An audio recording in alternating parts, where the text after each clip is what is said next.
Hello guys and gals, this is going to be part 4 of the Fables of Leonardo da Vinci.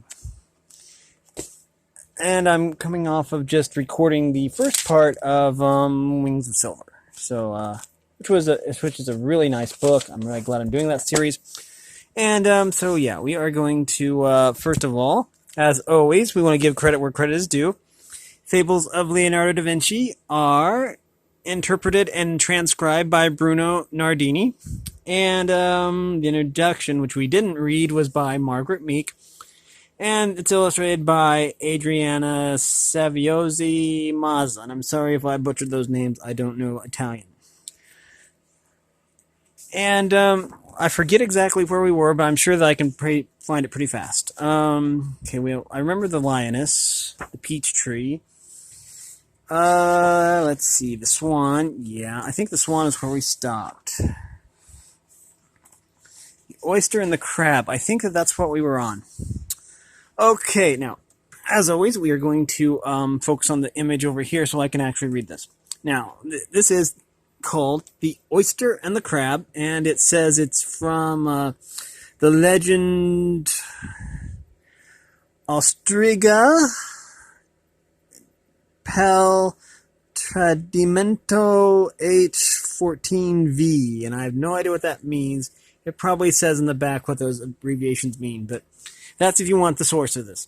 This is a super short story, so we'll probably read maybe 3 or 4 of these, because this first one is really, really short. Okay, it says here, an oyster was in love with the moon. When the full moon shone in the sky, she spent hours watching it with open mouth. And being an oyster, that's basically like her whole head, because oysters open up. Okay, never mind. Anyways, a crab saw from his observation post that the oyster was completely open at the full moon and decided to eat him. The following night, when the oyster opened, the crab put a pebble inside. The oyster immediately tried to close again, but was prevented by the stone. This happens to anyone who opens his mouth to tell his secrets. There is always an ear ready to receive them. And that's true. We have to be careful with secrets. I'm trying to think if there's an analysis that I can do on this. Let's see. Yeah, I'm going to just stick with the one that they arrived at, but I will ruminate on this. Okay, now here's one called The Fig Tree. Again, this is a short one, so we'll be reading a few of these. From the Fable, ATL, I think might be Atlas. I'm not sure. ATL 76R.A. I don't know what that means, but anyways. Then we will read The Spider and the Grapes. But anyways, we're going to look at these grapes for now. It says, once upon a time, there was a fig tree that had no fruit. Everyone passed by without looking at it. In spring, it put forth its leaves, but in summer, when the other trees were laden with fruit, nothing at all happened on its branches. I would so love to have men praise me, sighed the fig tree. All I want is to bear fruit like the other trees. It tried and tried again until at last one summer it was too laden with fruit. The sun caused the figs to grow and swell and made them sweet and fragrant. People noticed this. Never before had they seen a fig tree so laden with fruit, and at once it was a race to see who could pick the most. They clambered up the trunk, they bent the highest branches with sticks, and some they broke off with their weight. Everyone tried to steal the delicious figs, and soon the poor fig tree was all bent and broken. So, those who cry out for attention may find, to their sorrow, that they received more than they want. And that, again, is true. And it kind of goes back to the peach tree, because back with the peach tree wanted to, have all this fruit, and it became overladen, and then the trunk broke, and so it died. But anyways. And then here we have a picture here of them, Okay. Of people, grabbing all the figs and stuff. That's good. I don't really know much about figs. I know I liked fig Newtons as a kid. That's about my limited knowledge of figs. Okay, we are going to read The Spider and the Grapes. It's from the Fable Atlas, or ATL 67 VB. And there's the picture. Spiders and grapes. I'm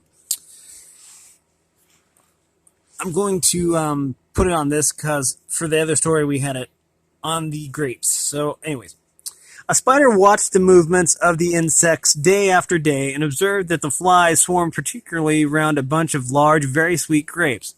I know what to do, he said to himself. He climbed to the top of the vine and let himself down from there on a fine thread to the bunch of grapes. There he settled in a tiny space between two grapes. From this hiding place he began to prey like a brigand upon the poor flies who came in search of food. He killed many of them because none of them suspected that he was there.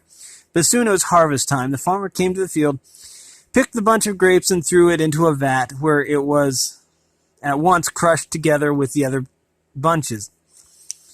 The grapes were the final trap for the deceiving spider, who died just as the flies he had tricked died. So, this one, basically, to me, it means that, if you deceive someone, you will be deceived in the same way. It's also, I think it's like actually a biblical proverb. Actually, basically from Proverbs, I believe that people who deceive will be deceived in the exact same manner. Kind of like live by the sword, die by the sword, that kind of thing. We will read one more, and it is called The Lily. And there's this beautiful picture here of a lily. I really do love the illustrations in this book. And it says, it is from Fable H44R. Okay, and we will read this. Okay. On the green banks of the river Ticino? We'll say it's Ticino. I'm not sure exactly how to pronounce that. On the green banks of the river Ticino, a beautiful lily stood straight and tall on its stem, gazing at its white petals reflecting in the water. And the water yearned to possess the lily. Every ripple that passed carried with it the image of the lovely white flower, and the water's longing flowed back to the ripples yet to come. And so the whole stream began to shiver, and the current became turbulent and swift. The waters could not pluck the lily that stood so firm on its tall, strong stem, so it hurled itself in fury against the bank, which was washed away by the flood, and with it went the lovely solitary flower. Basically, if we try too hard to go after what we think we desire, then we are more likely to destroy it than to rescue it. That's my take anyways. Anyways, that will do it for part 4. In our next one, we will read The Donkey and the Ice, The Laurel and the Myrtle, and The Camel. We'll probably only read 3 next time because The Camel is kind of a long fable. Yeah, that's what we'll do. That's kind of disturbing, actually. Anyways, I want to thank everybody for watching this one. If you like these, make sure you subscribe, you hit like, you ring the bell so you know when I upload. I'm in the process of reading more books on my channel. This is just basically one of many that I keep finding when I'm out on my walks. And so, yeah. If you find it entertaining, then make sure you comment and tell me what you think. I appreciate the support. I am in the process of retooling my channel. And it should be really, really cool when it's done. It will be time-consuming, though, so there might be a few instances of a little lapse between videos. Anyways, as always, thanks for watching, everybody. I really appreciate it. And as always, have a great day.